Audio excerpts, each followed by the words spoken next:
नमस्कार, मैं हूं आपके साथ पूर्वी राय और आप देख रहे हैं एस न्यूज 24।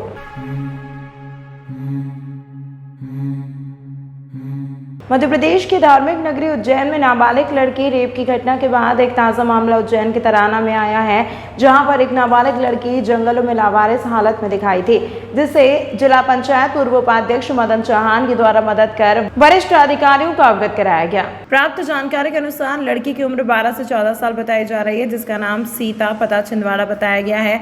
अनुमान लगाया जा सकता है कि तराना रेलवे स्टेशन पर भोपाल से उतरकर पैदल बगेरा मोड़ आ गई होगी। करीब 11 बजे लड़की एक पेड़ पर बैठी हुई पूर्व जिला पंचायत उपाध्यक्ष डॉक्टर मदन चौहान को दिखाई थी। डॉक्टर मदन चौहान लड़की को तराना थाना पर सपोर्ट किया। तराना थाने से लड़की को मेडिकल के लिए रवाना किया गया। प्राप्त जानकारी के अनुसार लड़की मानसिक रूप से अविकसित दिखाई दे रही है। जिला पंचायत पूर्व उपाध्यक्छ मदन चौहान ने अपना एक मोबाइल नंबर जारी किया है, जिसमें किसी को भी सूचना लगे तो इस नंबर पर संपर्क करें। संपर्क सूत्र 8770754547। पुलिस जांच टीम में जुटी हुई है। बालिका के कथन के आधार पर छिंदवाड़ा पुलिस को सूचना कर दी गई है। कुछ जवान उसके घर जांच करने गए हैं। बालिका पूर्णतः स्वस्थ है। आगे कुछ भी मालूम पड़ता है आपको सूचित किया जाएगा। थाना प्रभारी रमेश चंद्र कलथिया। जी सर, जो बालिका मिली है वो कहाँ पर मिली है?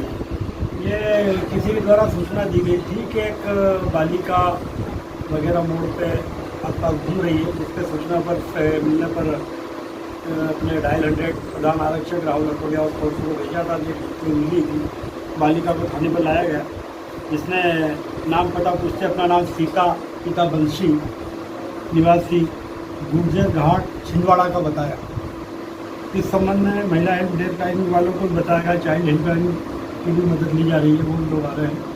और फिर जहाँ पर गुर्जर घाट जिस थाना क्षेत्र में आता है, नए गाँव थाना है छिंदवाड़ा में, वहाँ के थाना प्रभारी से भी हमारी चर्चा हुई है। उन्होंने भी बल उसके गांव पर भिजवाया है। बालिका का कहना है कि मैं परिवार के 8-10 दिन पहले गांव भोपाल आए हैं मजदूरी करने के लिए, दिए गई भटक गई सबका। जी सर, बालिका की उम्र क्या है? उसकी उम्र वो बता दीजिए 14-15 साल होगी उम्र। जी सर, बालिका को मेडिकल के लिए भेज दिया गया है सर? हाँ, मेडिकल के लिए इसलिए भेजा है कि 1 स्टार सेंटर भेजना है तो मेडिकल कराया जाता है। कोई भी जैसे कोई भी अपराधी हो या जिसको भी अगर जेल पे भेजा जाए तो मेडिकल के पहले कोई लेते नहीं है। किसके साथ कोई मारपीट वगैरह कोई दुर्घटना हो, मारपीट की जाए किसी द्वारा कर सकते लोग, इस कारण मेडिकल से स्वास्थ्य परीक्षण करने के बाद ही भेजा जाता है, जो 1 स्टार सेंटर भेजा जाता है। सर, अभी जो बालिका मिली है वो किस हालत में है? स्वस्थ हालत में। ठीक है। उज्जैन जिले का सबसे बड़ा अस्पताल खुद बीमार होता हुआ नजर आ रहा है। मरीज यहां ठीक होने के लिए आते हैं, लेकिन यहां की व्यवस्थाओं से मरीज और भी बीमार हो जाते हैं। क्या है खबर, हम आपको आज दिखाते हैं। उज्जैन जिले का सबसे बड़ा सिविल हॉस्पिटल इन दिनों बीमार होता हुआ दिख रहा है। यहाँ पर जो मरीज इलाज करवाने के लिए आ रहे हैं वह ठीक होने के बजाय और बीमार होते हुए दिख रहे हैं। ऐसा ही नज़ारा हम आपको हमारे कैमरे की नज़र से दिखाते हैं। यहाँ जब हमारी टीम ने जाकर देखा तो मरीज बिस्तर ज़मीन पर लगाकर सोते हुए नजर आए। तो मरीज के लिए बिस्तर लगाए गए थे और उन पर ना चादर था और ना ही कंबल तकिया। तो बहुत दूर की बात है, जो करते थे वह भी फटे हुए, जिन पर जानवर भी सोना पसंद ना करें। लेकिन क्या करें साहब, यह सिविल अस्पताल है, यहाँ की हालत ऐसी ही। यह नहीं, यहाँ पर तो ना तो पीने का पानी है और ना ही वार्ड में लाइट है और पंखे की व्यवस्था। दवाइयाँ की अगर बात करें तो लगभग बाहर के मेडिकल से ही दवाई लाने के लिए मरीज के परिजन को मजबूर हो जाते हैं। आधे समय डॉक्टर्स द्वारा लिखी गई दवाई सिविल अस्पताल में नहीं मिलती। यही हालत उज्जैन के चरक अस्पताल के भी हैं। इस बारे में जब हमने RMO से चर्चा की तो उन्होंने कहा कि आपके माध्यम से हमें इस बात की जानकारी लगी है किस तरह की अव्यवस्था मरीजों को हो रही है। हम ठीक करेंगे और जिम्मेदार पर कार्रवाई की जाएगी। वहीं विपक्ष के नेता रवि राय ने भी तीखे शब्दों में मुख्यमंत्री को इस और ध्यान देकर कार्रवाई करने की बात कही। उन्होंने कहा कि मुख्यमंत्री सिर्फ घोषणा करने में लगे हुए हैं, जमीनी हकीकत पर जनता परेशान हो रही है। अब देखना ही होगा कि जिला अस्पताल व्यवस्था ठीक हो पाती है या मरीज ऐसे ही परेशान होते हुए नजर आएंगे। जिला चिकित्सालय की हालत बहुत ख़राब है और अब तो चरक हॉस्पिटल जो अभी कुछ समय पहले बना था उसकी स्थिति अभी ख़राब है। जिला चिकित्सालय में ना तो दवाई है, ना डॉक्टर है, ना नर्सिंग स्टाफ है और तो टूटे हुए पलंग, बंद पड़े AC, टूटे हुए पंखे और सारे बाथरूम। वहाँ पर जो व्यक्ति जाए तो हो सकता है और दूसरी बीमारियाँ भी घेर ले उसको। मान लो अगर एक बीमारी का इलाज कराने जाता है तो दूसरी बीमारी भी उसको वहाँ पे हो सकती है। मेरा ये कहना है मध्य प्रदेश के मुखिया शिवराज सिंह चौहान से कि वे केवल घोषणा करना बंद करें, उद्घाटन और फीता काटना बंद करें, हर जगह जगह वो जो नारियल फोड़ते हैं उद्घाटन का वो बंद करें और वास्तविक रूप में जो कांग्रेस सरकारों के टाइम के हॉस्पिटल है, बड़े बड़े एम्स है, उन सब की व्यवस्था करें। अगर वो उसकी व्यवस्था अगर उचित कर देंगे तो निश्चित रूप से मध्य प्रदेश के नागरिकों को, शहर के नागरिकों को अच्छी स्वास्थ्य सुविधा मिल सकेगी। पर ये कोई काम करना नहीं, केवल घोषणा करना है, नारियल फोड़ना है, फीते काटना है और देश के लोगों को बताना है कि शिवराज सिंह चौहान आम लोगों के लिए बहुत सारा काम कर रहा है। पर सबसे बड़ी बात यह है कि स्वास्थ्य सुविधा सबसे अच्छी होना चाहिए, जो इस उज्जैन शहर में कहीं नहीं है। ये भगवान महाकालेश्वर की नगरी है, यहाँ जितने लोग रहते हैं कभी कभी उतने लोग ही बाहर के लोग भी यहाँ पे आ जाया करते हैं। तो स्वास्थ्य संबंधी व्यवस्था है, चुस्त और दुरुस्त होना चाहिए और ऐसी व्यवस्था होना चाहिए कि अगर बाहर के श्रद्धालु भी अगर कोई बीमार है, अगर 5 लाख लोग शहर में आ गए तो ये बात तय है, मौसमी बीमारी, हवा पानी, जलवायु परिवर्तन में अनेक लोग बीमार होते हैं। पर जिला चिकित्सालय में ये सुविधा नहीं है, डॉक्टर्स नहीं है। सरकारों को ध्यान देना चाहिए। मैं जो नए नए हॉस्पिटल खोले जा रहे हैं उनका स्वागत तो करता हूँ, पर यह भी कहता हूँ कि पुराने हॉस्पिटल को ठीक करें। देखिए, हमारे पास जितनी बेड की कैपेसिटी है उससे ज़्यादा वैसे हम भर्ती मरीज करते नहीं हैं। मैंने जो वीडियो देखा है उसमें गद्दा है बेड पे, वो मरीज़ ने गद्दा नीचे रख के वो खुद ही नीचे सो गया है। स्टाफ को थोड़ा ध्यान देना चाहिए कि मरीज गद्दा नीचे लगा के ना सोए, बेड पे ही लेटे। और दूसरा आपका जो गद्दे की वाली बात है उस पर मैं दिखवाता हूँ अभी कौन से बेड पे ऐसी दिक्कत आई है गद्दे वाली, उसको चेंज भी करवाते हैं और जवाब कार्रवाई भी करते हैं उस पर जवाबदार। Doctor Neetraj Gaur, RMO DH Ujjain. आज 1 अक्टूबर को देश में स्वच्छता दिवस मनाया गया। प्रधानमंत्री नरेंद्र मोदी ने 1 अक्टूबर को सुबह 10 बजे राष्ट्रव्यापी स्वच्छता अभियान में शामिल होने का आह्वान किया था। पीएम मोदी ने कहा कि स्वच्छ भारत एक साझा जिम्मेदारी है। हमें एक महत्वपूर्ण स्वच्छता पहल के लिए एक साथ होकर स्वच्छ भारत एक साझा जिम्मेदारी निभाना है। उज्जैन में भी राष्ट्रीय स्वच्छता की सेवा अभियान के अंतर्गत राष्ट्रीय मेडिकल कमीशन के निर्देशानुसार आज रविवार को आदिगादी मेडिकल कॉलेज परिसर में मेडिकल छात्र छात्राओं ने कैंपस का सफाई कार्य बहुत लगन जोश के साथ सुबह 9:30 बजे से 12 बजे तक संपन्न किया। Medical director doctor VK Mahadik व डीन डॉक्टर HM मंगल के मार्गदर्शन में कॉलेज के स्टूडेंट्स ने पहले तो पूरे कैंपस में रैली के माध्यम से सफाई की महत्ता पर बैनर, पोस्टर, स्लोगनों के साथ कार्यक्रम का शुभारंभ किया। इस कार्य में स्टूडेंट के नेचर नर्चरर ग्रुप के सदस्यों ने सक्रिय भाग लिया व लीड किया। स्टूडेंट के द्वारा परिसर में पार्थोनियम, वीड आदि झाड़ियां को भी निकाला। इस कार्य में आदिगार्ड स्टाफ, अस्पताल में भर्ती मरीजों के अटेंडेंट्स ने भी अपना महत्वपूर्ण योगदान दिया। इस आयोजन के माध्यम से मेडिकल कॉलेज व अस्पताल परिसर की साफ सफाई हेतु सभी स्टाफ, आगंतुक मरीज व अटेंडेंट से भी आगे की सहयोग देने के लिए पोस्टर के माध्यम से भी अपील की गई है, जिससे मरीजों को बेहतर स्वास्थ्य वातावरण में उत्तम व्यवस्था मिल सकेगी। आज हम मेडिकल कॉलेज के छात्र छात्राएं यहाँ पे एकत्रित हुए हैं। हमारा ये संकल्प है जो अभी जैसे कि सब लोग भारत में सब लोग मना रहे हैं स्वच्छता ही सेवा अभियान, उसके तहत हम लोग अपने जो आदिगाड़ी का कैंपस है उसको सफाई कर रहे हैं। उसमें हमने एक रैली निकाली है सांची से लेके कैंपस गेट तक। उसमें हमने जागरूकता फैलाई है कि हमें कैसे साफ़ सफाई रखनी चाहिए। स्लोगन्स के थ्रू, पोस्टर्स के थ्रू यहाँ पे सबने बनाया है, सब साफ़ कर रहे हैं। उससे हम जागरूकता फैला रहे हैं कि कैसे हम कचरा इकट्ठा करके हम बीमारियों से बच सकते हैं। और जैसे कि हमें पता ही है गांधी जी जो हैं 2 अक्टूबर में हम बनाते हैं गांधी जयंती, तो उनके जो आदर्श हैं, जो उनकी वैल्यूज़ हैं जो हमें मिली हैं, cleanliness is next to godliness, तो उसके बेसिस पे हम वो अब हमारा ये काम होना चाहिए, हमारा ये होना चाहिए उद्देश्य कि हम उनके वैल्यूज़ को लिव करें, उनके वैल्यूज़ पे चलें और हम अपने प्रोटेक्शन करें अपना। मेरा नाम आकृति भूषण यादव है। मैं 2020 बैच से हूँ, आदिगाड़ी मेडिकल कॉलेज। 2 अक्टूबर है। 2 अक्टूबर के परिप्रेक्ष्य में भारत सरकार की ओर से पूरे राष्ट्रीय स्वच्छता ही सेवा अभियान चलाया जा रहा है।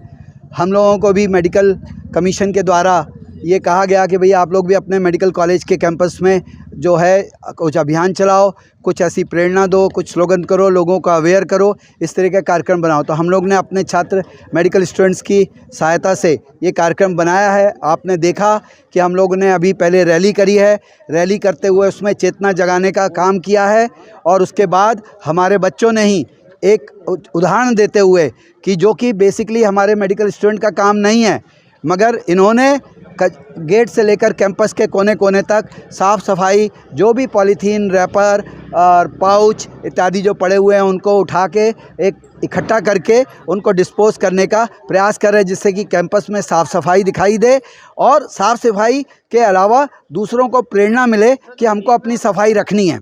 ये कार्यक्रम है और हमें उम्मीद है कि लोग, जनता जागरूक होगी और जो भी कचरा है वो इधर उधर ना फेंकते हुए उसको नियत स्थान पर कचरा पेटी में ही फेंकने का प्रयास करें। इसके माध्यम से कार्यक्रम किया गया है। ये आड़ी गाड़ी मेडिकल कॉलेज के मेडिकल डायरेक्टर डॉक्टर महानिक और डीन डॉक्टर मंगल की प्रेरणा से, ये उनके आदेश के अनुसार हम लोग ये काम कर रहे हैं।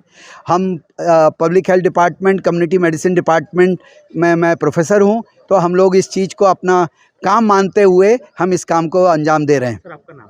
मैं डॉक्टर दिनेश भटनागर।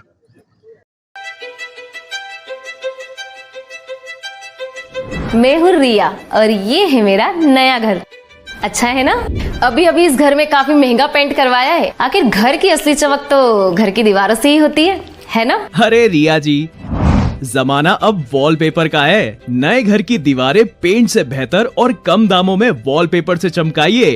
कम दामों में वॉलपेपर कहाँ मिलेगा? है multiple variety, texture, design, pattern जो दीवारों को दे नया लुक और नया अंदाज। वॉशेबल वॉलपेपर जो पेंट की स्मेल और पेंट करते वक्त आने वाली परेशानियों से बचाता है, सालों साल दीवारों की खूबसूरती को बनाए रखता है। क्योंकि दीवारों के सिर्फ कान ही नहीं, एहसास भी होता है। वॉलपेपर हाउस, यहाँ पर आपके लिए उपलब्ध है wallpaper, vinyl flooring, wooden flooring, window blinds, foam tapestry curtain, cloth, foot mat, grass आदि। एड्रेस है 5/2 धनवंतरी मार्ग, MP हॉस्पिटल वाली गली, फ्रीगंज के पास, उज्जैन।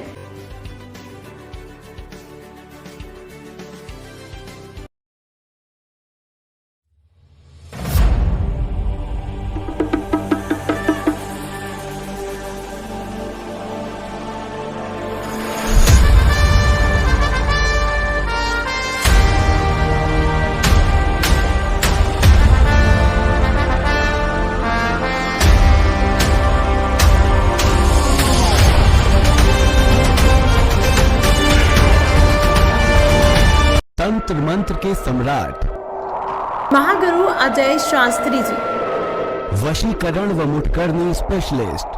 कैसा भी हो काम, तुरंत समाधान, खुला चैलेंज, कुछ घंटों में समाधान, गारंटी के साथ। सभी समस्याओं का समाधान, जैसे मनचाहा प्यार, मनचाही शादी, प्रेम विवाह, नौकरी व प्रमोशन, कारोबार में तरक्की, गृह कलेश, घर में बरकत न होना, सास बहू में अनबन, पति पत्नी में अनबन, सौतन व दुश्मन से छुटकारा, बीमारी में दवा न लगना, घर में खून के छींटे आना, संतान का न होना या होकर मर जाना, जमीन जायदाद का विवाद, कोर्ट कचहरी का मुकदमा, पढ़ाई में मन न लगना, फिल्मों व मॉडलिंग में प्रवेश, किसी ने कुछ खिलाया पिलाया हो, किया कराया, पशुओं में अधिक लाभ न होना, शराब छुड़ाएं गारंटी के साथ, ऊपरी बाधा, जादू टोना, मुठकरनी उतारना, प्यार में चोट खाए प्रेमी प्रेमिका, फोन अवश्य करें। महागुरु अजय शास्त्री जी, 753 608 6092।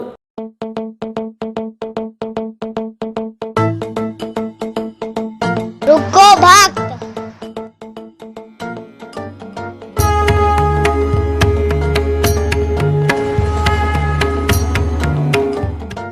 अगर मुझे भोग लगानी है तो उज्जैन के पास ही होटल साई पैलेस के दाल वाफले एवं लड्डुओं का ही भोग लगाया जावे। जो आज्ञा प्रभु।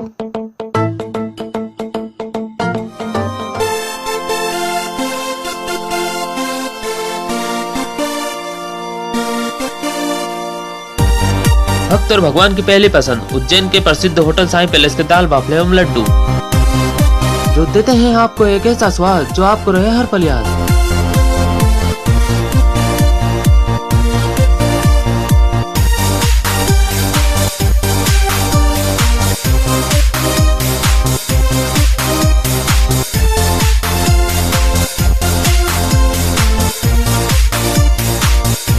भोजन के बाद शाही पान का भी आनंद उठाइए। होटल केसर लक्ष्मी के पास महाकाल चौराहा उज्जैन। हमारी अन्य शाखाएं राजकुमार होटल के पास फ्रीगंज उज्जैन एवं सुंदरबन डाणी Mangla road Ujjain. Phone number 073440611.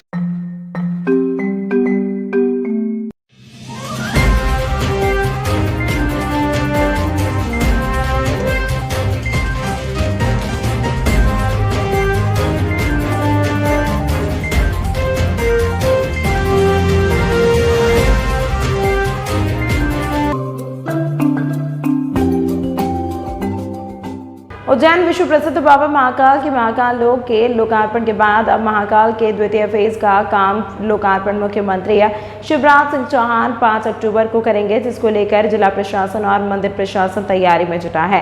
जल्दी संपूर्ण कार्य को पूर्ण करने के निर्देश दिए गए हैं। इस दौरान महाकाल टनल को अमरनाथ गुफा, बेगम बाग को श्री महाकाल महालोक और प्रवेश द्वार को नीलकंठ पथ नाम दिया है। विश्व प्रसिद्ध बाबा महाकाल के द्वितीय चरण का काम पूर्णता की ओर है। 5 अक्टूबर को मुख्यमंत्री शिवराज सिंह चौहान इन्हीं पूर्ण कामों का लोकार्पण शहरवासियों के लिए करेंगे। महाकाल के रास्ते में आने वाले बेगम बाग का नाम परिवर्तित करते हुए श्री महाकाल महालोक, नीलकंठ द्वारा नीलकंठ पथ, श्री महाकाल अन्न क्षेत्र ऐसे लेकर चारों धाम वाले मार्ग को शक्ति पथ के नाम से जाना जाएगा। वहीं फेज 2 में महाराज बाड़ा हेरिटेज के पीछे श्रद्धालुओं के लिए अनुभूति वन, श्री महाकाल तपोवन वाले सिद्धि विनायक मार्ग से जाना जाएगा। कलेक्टर कुमार पुरुषोत्तम ने बताया कि फेज 2 के पूरे क्षेत्र को 5 भागों में बांटा गया है। नीलकंठ मार्ग पर 500 गाड़ियों का पार्किंग भी बनाया गया है। अन्य क्षेत्र का लोकार्पण होने के बाद 1 लाख श्रद्धालु भोजन प्राप्त कर सकेंगे।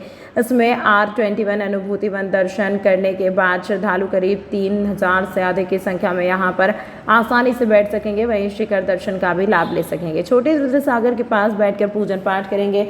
मुख्य प्रोग्राम शिखर दर्शन पर होगा। इस कार्यक्रम में शहर के सभी लोग आमंत्रित हैं। अभी जो सूचना है उसमें माननीय मुख्यमंत्री जी द्वारा महाकाल फेज 2 के कार्यों का लोकार्पण किया जाएगा। 5 अक्टूबर की तिथि तय हुई है। ये लोकार्पण शाम को होगा और महाकाल फेज 2 का जो काम है वो थोड़ा अलग प्रकृति का है। इस काम को हम लोग 5 क्षेत्रों में बांट सकते हैं। पहला जो मेन एंट्री है, जो इसको हम बेगम बाग रोड पहले कहते थे, उसको नीलकंठ मार्ग के नाम से महाकाल परिसर में है, तो एक उसका लोकार्पण होगा, जिसके साथ आपके हॉकर्स जोन भी है और 500 गाड़ियों की पार्किंग भी है। ये पहला एक पार्ट हो गया। इसके बाद दूसरे पार्ट में अन्य क्षेत्र का उद्घाटन है।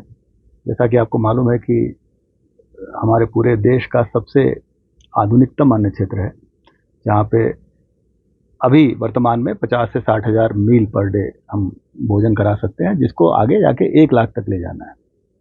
ये दूसरा पार्ट है। तीसरा पार्ट जो एक क्रॉस रुद्र सागर है, जिसको हम R22 कहते हैं, वो पूरी रोड को नए तरीके से बना के सजावट की गई है, वो R22 है। वो भी महाकाल फेज 2 का पार्ट है। चौथा हमारा एक अनुभूति वन है, जिसमें जो महाराज वाड़ा के साथ साथ वो पब्लिक फैसिलिटी क्रिएट की गई वहाँ पे, जहाँ पे कम से कम दर्शन करने के बाद 2-3 हज़ार लोग आराम से बैठ के शिखर दर्शन भी कर सकते हैं और रिलैक्स भी कर सकते हैं। उसके बाद छोटे रुद्र सागर के पास एक तपोवन है, जहाँ पे कुछ कॉटेजेस बने हैं, लोग ध्यानमग्न हो सकते हैं, पूजा आराधना कर सकते हैं। उसके बाद जो 5वां है वो मंदिर परिसर का शिखर दर्शन है, और ये मंदिर परिसर के बीच का काम है, जिसमें टनल का भी काम है, कोटि तीर्थ का भी काम है, और जो लोगों की जो पब्लिक गैदरिंग होगी वो शिखर दर्शन पे ही होगी, और वहीं पे कार्यक्रम का एक विधिवत लोकार्पण होगा। बाकी जगह पे भी माननीय मुख्यमंत्री जाएंगे और अलग अलग लोकार्पण करेंगे। मुख्य प्रोग्राम शिखर दर्शन पे होगा, और हमने एक फायरवर्क्स जो आतिशबाजी का कार्यक्रम भी रखा है, जैसा कि हम लोगों ने महाशिवरात्रि पे शिव ज्योति अर्पण कार्यक्रम में किया था। तो ये 2 से 2.5 घंटे का प्रोग्राम है, और ये पूरी तरीके से शहर के लोगों का प्रोग्राम है। अलग से भी हम लोग अपील जारी कर रहे हैं कि उज्जैन जो अवंतिका नगरी के नाम से जानी जाती थी, उसके सभी नगरवासी आमंत्रित हैं। महाकाल फेज 2 अपने भव्य रूप में सामने आ रहा है। उज्जैन का गौरव और गरिमा में और वृद्धि होगी और निश्चित तौर पे आज की तारीख में भी पूरे विश्व में उज्जैन की पहचान है। इस पहचान को और वृद्धि मिलेगी, नागरिक सुविधाओं में वृद्धि होगी, श्रद्धालुओं की सुविधाओं में वृद्धि होगी। सर, ये सारा कार्यक्रम है जो कहाँ पर आयोजित किया जाएगा?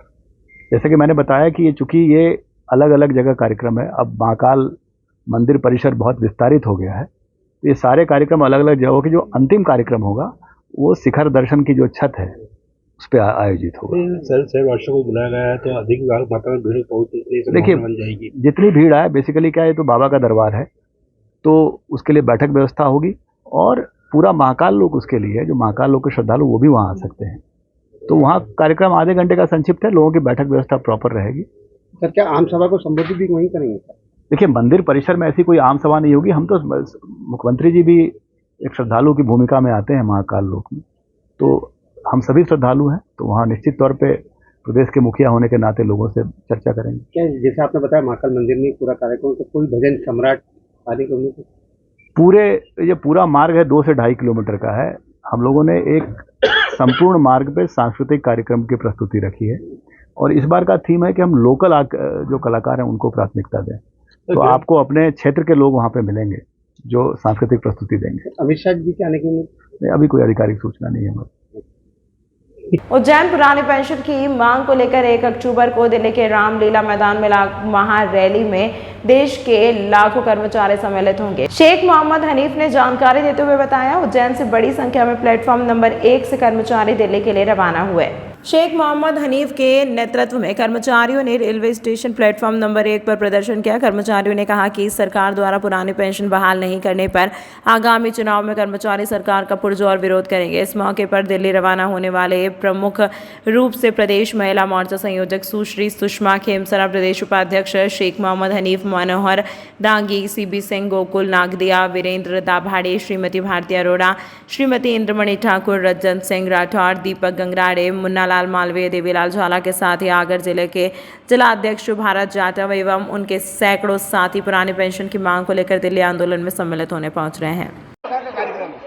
पुरानी पेंशन की मांग को लेकर NMOPS के बैनर तले देश भर के कर्मचारी कल 1 अक्टूबर को दिल्ली में महारैली कर रहे हैं। रामलीला मैदान में बड़ा आंदोलन होने वाला है।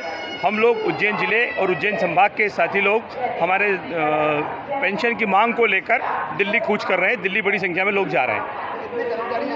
और किस प्रकार का प्रदर्शन है? दिल्ली में 1 दिवसीय प्रदर्शन है जहाँ धरना होगा, रैली होगी और आम सभा होगी। हम माननीय प्रधानमंत्री नरेंद्र मोदी जी और मध्य प्रदेश के मुख्यमंत्री माननीय शिवराज सिंह जी चौहान से मांग करते हैं कि पुरानी पेंशन बहाल करें। मध्य प्रदेश में हम शिक्षक साथियों की वरिष्ठता 20 वर्ष से शासन ने समाप्त की है। हम वरिष्ठता के साथ पुरानी पेंशन की मांग को लेकर हजारों की संख्या में दिल्ली पहुंच रहे हैं। उज्जैन संभाग के साथ ही आज हमारे साथ में उज्जैन रेलवे स्टेशन पर इस समय 300 से अधिक लोग उपस्थित हैं और हम लोग दिल्ली आंदोलन में सम्मिलित होकर पुरानी पेंशन की मांग करने जा रहे हैं। क्या नाम है आपका? शेख मोहम्मद हनीफ। हमारी मांग जो है पुरानी पेंशन बहाल करने के लिए है और उज्जैन संभाग के लिए। उज्जैन संभाग से हमारे हजार शिक्षक साथी और अन्य विभागों के जो हमारे कर्मचारी साथी हैं वो दिल्ली पहुंच रहे हैं। दिल्ली पहुंचने पर हमारी पेंशन शंखनाद रैली है जो हमारे राष्ट्रीय अध्यक्ष माननीय विजय कुमार बंधु जी के नेतृत्व में वहां पर होने के लिए जा रही है। और हमारी एक ही मांग है कि पुरानी पेंशन जो है हमें वरिष्ठता के साथ दी जाए और इसके लिए हम आज इस मंच से यह आह्वान करना चाहते हैं कि हमारे मध्य प्रदेश के जो मुख्यमंत्री जी माननीय शिवराज जी चौहान साहब वो तत्काल ही हमें पुरानी वरिष्ठता देते हुए हमारी पुरानी पेंशन बहाल करें और नियुक्ति दिनांक से हमारी वरिष्ठता जारी करें। सुषमा खेमसरा, मैं NMOPS की प्रांतीय संयोजक। जिला विकास समन्वय एवं निगरानी समिति की बैठक में सांसद अनिल फिरोजिया ने मोटे अनाज के उत्पादन को बढ़ाने के लिए किसानों को अधिक से अधिक प्रेरित करने श्री महाकालेश्वर अन्न क्षेत्र में सप्ताह में 1 दिन मोटे अनाज से बने व्यंजन परोसे जाने के निर्देश दिए। सांसद अनिल फिरोजिया की अध्यक्षता में शुक्रवार को प्रशासनिक संकुल भवन के सभा कक्ष में जिला विकास समन्वय एवं निगरानी समिति की बैठक आयोजित की गई। बैठक में कलेक्टर कुमार पुरुषोत्तम, CEO जिला पंचायत अजय देव शर्मा एवं विभिन्न विभागों के अधिकारीगण मौजूद थे। प्रधानमंत्री नरेंद्र मोदी द्वारा भी मोटे अनाज के उत्पादन और सेवन को बढ़ाने के लिए योजना प्रारंभ की गई है। मोटे अनाज का सेवन स्वास्थ्य के लिए अत्यंत लाभदायक होता है। सांसद ने कहा कि महाकालेश्वर मंदिर के अन्य क्षेत्र में भी मोटे अनाज से बने व्यंजन परोसे जाने की व्यवस्था की जाए। सांसद ने कहा कि जिले के ऐसे प्रगतिशील किसान जिन्होंने जैविक खेती अपनाकर रामाचार किया है, उनका व्यापक प्रचार प्रसार किया जाए। किसानों को प्रशिक्षण हेतु अन्य राज्यों में भी भेजा जाए। बैठक में जानकारी दी गई कि हरी फाटक ब्रिज के समीप संभागीय हाट बाजार में सप्ताह में गुरुवार और रविवार को जैविक पद्धति से उगाए गए फल और सब्जियां विक्रय किए जाते हैं। सांसद ने कहा कि इन उत्पादों का अधिक से अधिक प्रचार प्रसार किया जाए। उद्यानिकी विभाग के अधिकारी को निर्देश दिए गए हैं कि ताजापुर घटिया में इमली का उत्पादन बहुत होता है, साथ ही नरवर क्षेत्र के जामफल और तराना के संतरे की भी ब्रांडिंग की जाए। इसी प्रकार सांसद द्वारा सर्व शिक्षा अभियान, तकनीकी शिक्षा विभाग, मध्य प्रदेश ग्रामीण सड़क जल जीवन मिशन, स्वास्थ्य विभाग की समीक्षा की गई। तमाम महत्वपूर्ण खबरों के लिए देखते रहिए एस न्यूज़ 24। मैं हूँ रिया और ये है मेरा नया घर। अच्छा है ना? अभी अभी इस घर में काफी महंगा पेंट करवाया है। आखिर घर की असली चमक तो घर की दीवारों से ही होती है ना? अरे रिया जी, जमाना अब वॉलपेपर का है। नए घर की दीवारें पेंट से बेहतर और कम दामों में वॉलपेपर से चमकाइए। कम दामों में वॉलपेपर कहाँ मिलेगा? ना है multiple variety, texture, design, pattern जो दीवारों को दे नया लुक और नया अंदाज। वॉशेबल वॉलपेपर जो पेंट की स्मेल और पेंट करते वक्त आने वाली परेशानियों से बचाता है, सालों साल दीवारों की खूबसूरती को बनाए रखता है। क्योंकि दीवारों के सिर्फ कान ही नहीं, एहसास भी होता है। वॉलपेपर हाउस,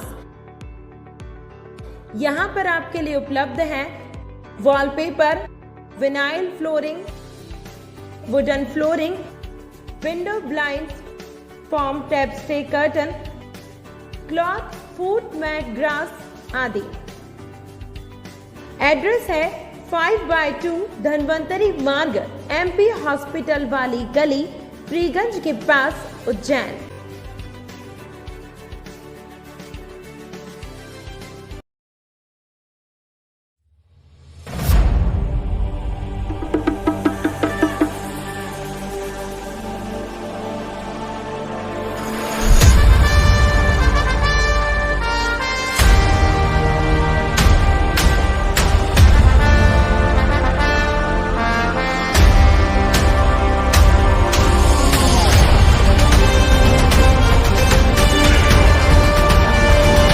तंत्र मंत्र के सम्राट महागुरु अजय शास्त्री जी, वशीकरण व मुठकरनी स्पेशलिस्ट।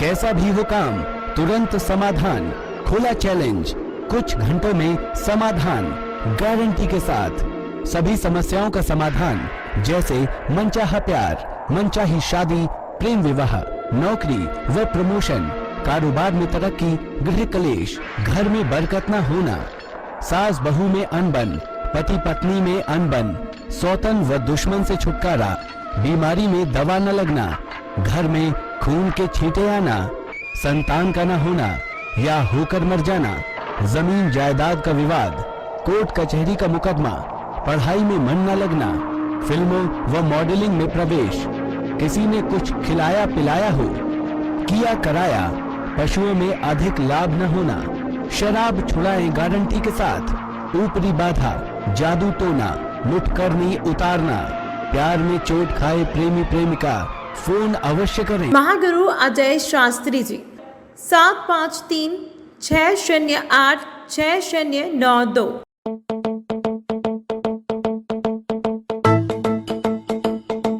रुको भक्त,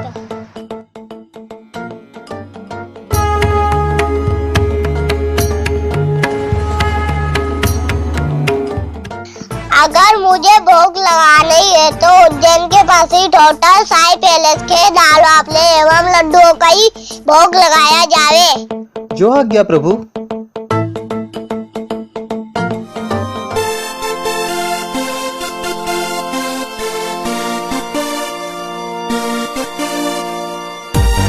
भक्त और भगवान की पहली पसंद उज्जैन के प्रसिद्ध होटल साई पैलेस के दाल बाफले एवं लड्डू, जो देते हैं आपको एक ऐसा स्वाद जो आपको रहे हर पल याद।